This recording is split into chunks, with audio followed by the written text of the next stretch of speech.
Olá, se inscreva no nosso canal, clique no sininho, clique no joinha, faça um comentário para que o YouTube venha estar atualizando para você os nossos vídeos que vai fortalecer a tua fé, renovar a tua esperança e avivar o teu amor pela palavra de Deus, pelo Evangelho e por tudo aquilo que Deus demonstra e revela para as nossas vidas, servirá de bênção para você, para a sua família e para os seus amigos. Eu quero falar sobre as bodas do Cordeiro.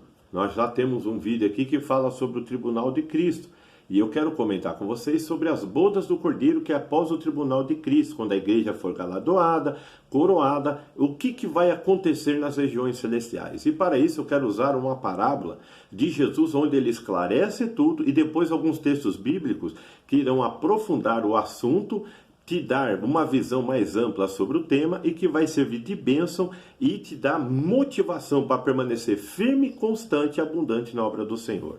Mateus capítulo 22, do versículo 1 ao 14, diz assim: De novo Jesus lhes falou por parábolas dizendo: O reino dos céus é semelhante a um rei que preparou uma festa de casamento para o seu filho.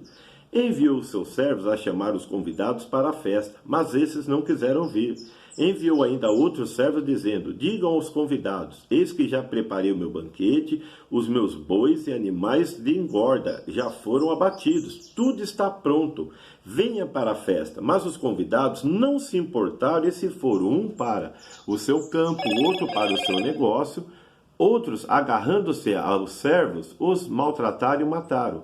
O rei ficou furioso, enviando as suas tropas, exterminou aqueles assassinos, incendiou a cidade deles. Então disse aos seus servos: A festa está pronta, mas os convidados não eram dignos. Vão, pois, para as encruzilhadas do caminho e convidam para o banquete todos os que vocês encontrarem. E saindo aqueles servos pelas estradas, reuniram todos os que encontraram, maus e bons. A sala do banquete ficou cheia de convidados.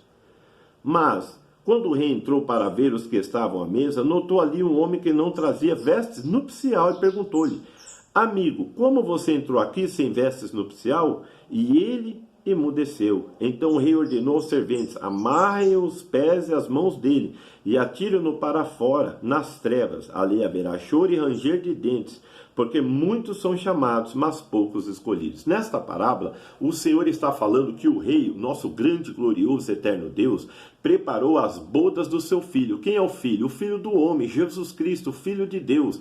E essas bodas significa que o filho dele vai se casar com uma noiva, vai receber um povo como noiva. E para ser participante, ele convidou primeiro um povo. Mas esse povo não ligaram, não se preocuparam e não se importaram com o convite e até fizeram obras negativas de maldade com aqueles que estavam trazendo o convite. O rei se enfureceu, veio, queimou a cidade, que aconteceu com a cidade de Jerusalém, porque o povo judeu foi o primeiro que recebeu o convite. A bênção de Deus, as profecias de Deus, a palavra de Deus, o Filho de Deus nasceu ali. Ele é um judeu para manifestar a glória do reino de Deus e preparar a sua noiva para encontrar com ele.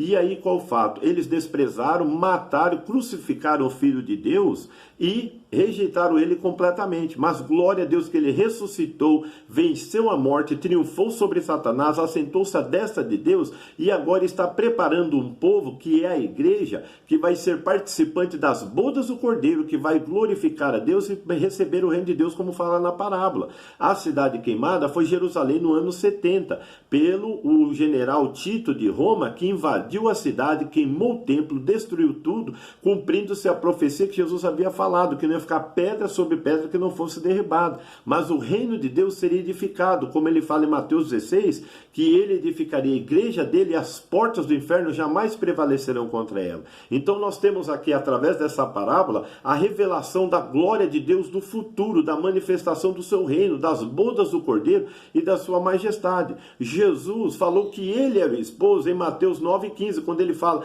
Pode-se jejuar quando o esposo está presente? Dias virão em que o esposo não estará presente. Nesses dias jejuarão, porque Jesus estava ali presente, estava ali com eles. Então eles não precisavam jejuar. Mas quando Jesus subiu aos céus e enviou o Espírito Santo, então há uma necessidade do jejum e da oração para que nós venhamos ser cheios do Espírito Santo, conhecer a vontade de Deus, sermos íntimos dele e viver na presença dele para sermos preparados para essa grande e gloriosas bodas. Outro fato também que é interessante é o profeta João Batista, quando ele estava anunciando a palavra de Deus, preparando um povo para encontrar o Senhor Jesus Cristo, viver com o Senhor Jesus Cristo e adorar o Senhor Jesus Cristo. Em Mateus 3, João 3, versículo 29 ao 30, ele fala assim, que ele veio preparar o esposo, é o esposo que tem a noiva, ele simplesmente é amigo do esposo, e ele se alegrava ao ver o esposo, e esse ministério tinha se cumprido na vida dele. E no versículo 30 ele fala, importa que ele cresça e que eu diminua. Quer dizer, João Batista, ele veio preparar um povo que se arrependesse, se convertesse, para ter um encontro com o Filho de Deus, vivesse na presença do Filho de Deus, fosse selado com o Espírito Santo, e ali começasse a manifestar o reino de Deus. Outro fato também que é interessante é o apóstolo Paulo, em 2 Coríntios capítulo 11, versículo 2 e 3, ele fala que ele estava trabalhando, ministrando para preparar a igreja como uma virgem pura para o único esposo que era Cristo. Então ele se preocupava, no contexto ele fala, porque tinha muitos falsos apóstolos, falsos ministros, falsos evangelhos, falsos espíritos, que estava sendo usado pelo diabo para tentar corromper, manchar, macular a igreja, mas ele trabalhava na direção, na unção do Espírito Santo, para preparar uma igreja santa, sem mácula, nem mancha, nem ruga, mas gloriosa para o Senhor Jesus Cristo. Quer dizer, essa era a função ministerial. Hoje nós vemos muitas pessoas que se dizem desigrejados, muitas pessoas que se autodeclaram ungidos de Deus. Não é isso que a Bíblia ensina. A Bíblia ensina que para ser ministro do Senhor, para ser homem de Deus, alguém que é chamado por Deus para a vocação ministerial, ele tem que receber primeiramente, como fala nas cartas de Timóteo, uma profecia, tem que receber a imposição das mãos daqueles que já são presbíteros, ungidos, pastores anteriormente, para que possa ser ali compartilhado a bênção de Deus, a unção de Deus e a função ministerial.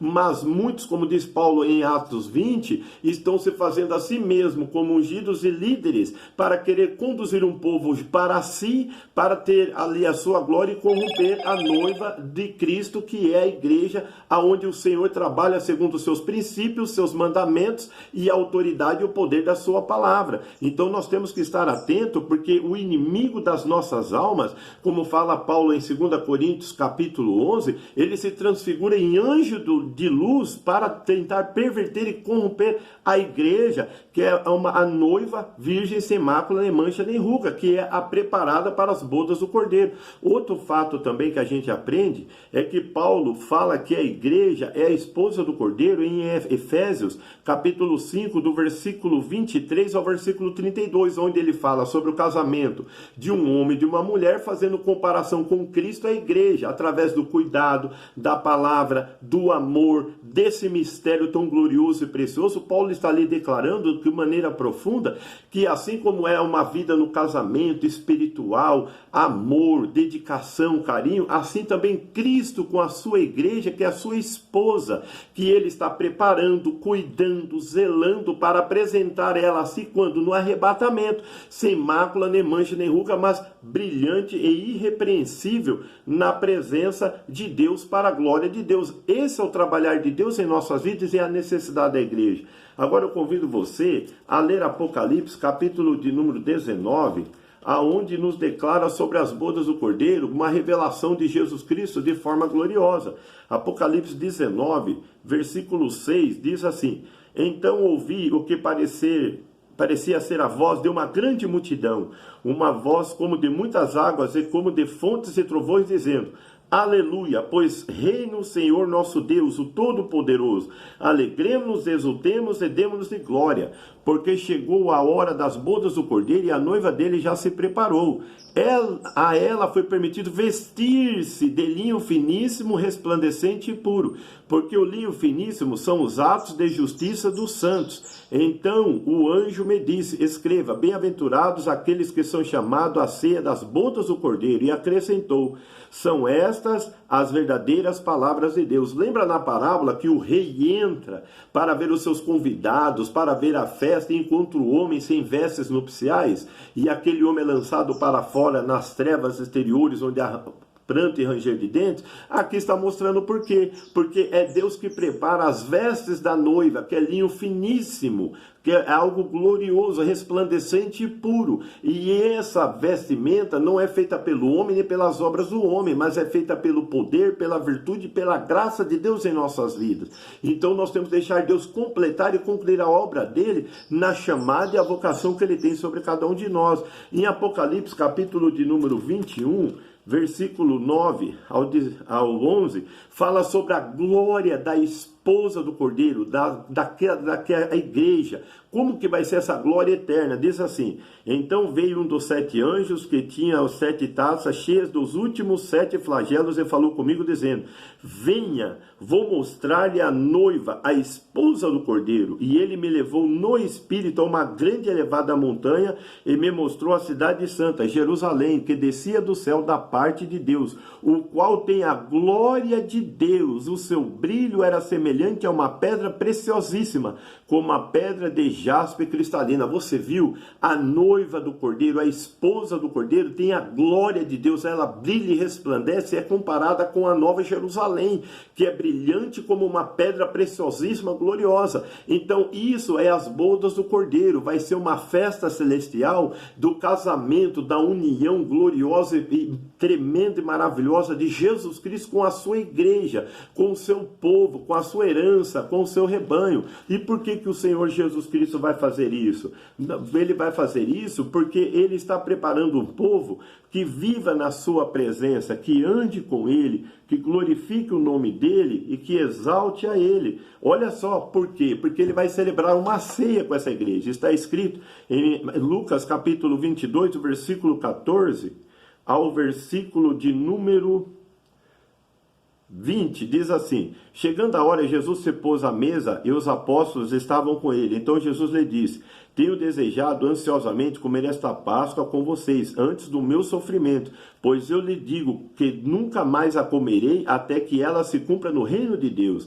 E pegando um cálice, depois de ter dado graça, disse: peguem, repartam entre vocês, pois eu digo a vocês que de agora em diante não mais beberei do fruto da videira, até que venha o reino de Deus.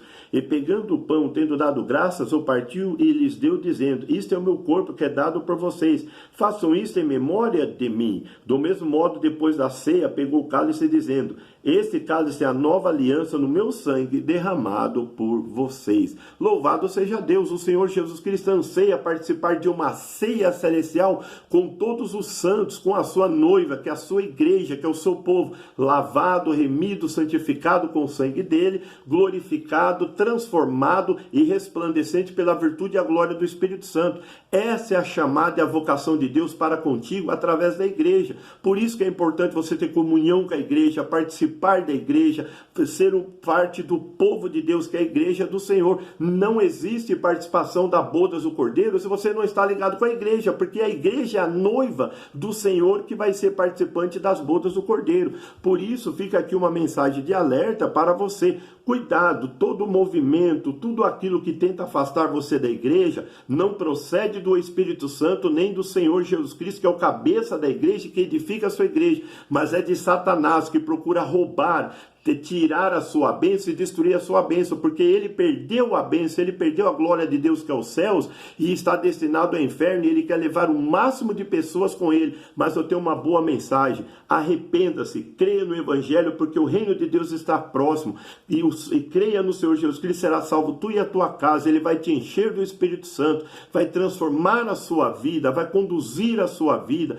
você vai ser uma bênção na presença de Deus. E se Deus tem um plano e um propósito mais profundo profundo contigo ministerialmente, Ele vai usar homens de Deus ungidos, chamados, capacitados por Ele para impor as mãos sobre a sua vida, para que você receba a liberação do Espírito para a unção ministerial, como declara a palavra de Deus em Atos, em Timóteo e em Tito, e também em Efésios, que são homens chamados por Deus, capacitados por Deus, enviados por Deus para a proclamação do reino de Deus, das bodas do Cordeiro da glória de Deus, como diz a parábola, que Ele mandou os seus servos para levar o convite, para atrair muitas pessoas ali à festa, tanto maus como bons, e Ele vai fazer a seleção, Ele vai fazer a separação, porque é Ele que dá as vestes nupciais, que resplandece a glória de Deus, a majestade de Deus. Por isso, meu caro amigo que está vendo esse vídeo, seja cheio do Espírito Santo, obedeça e pratique a palavra de Deus, exalte, glorifique e sirva ao Senhor Jesus Cristo, porque muito em breve